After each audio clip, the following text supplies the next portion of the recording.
This video will demonstrate how to safely prepare and use a bleach bath. Diluted household bleach has been used for years to treat skin infections.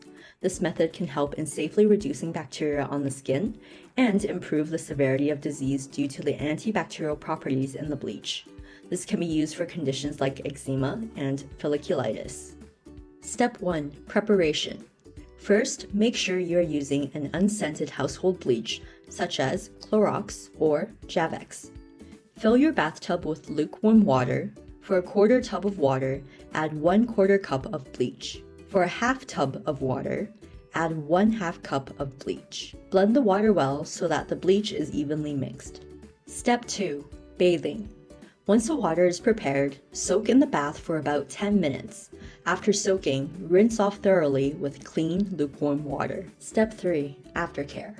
After cleansing, gently pat your skin dry with a towel.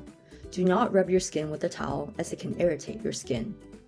Then, apply an unscented moisturizer or any prescribed creams or ointments as directed by your dermatologist.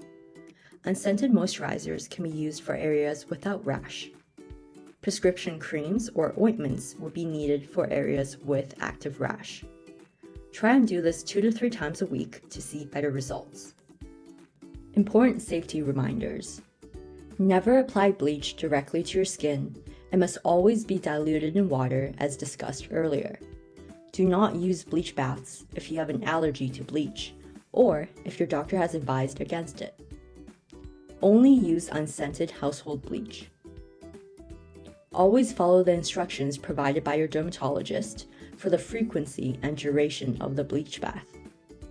If uncertain, please contact your dermatologist for further clarification or questions.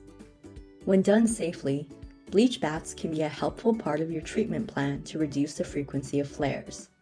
If you notice any irritation, discomfort, or allergic reactions, stop immediately and contact your dermatologist.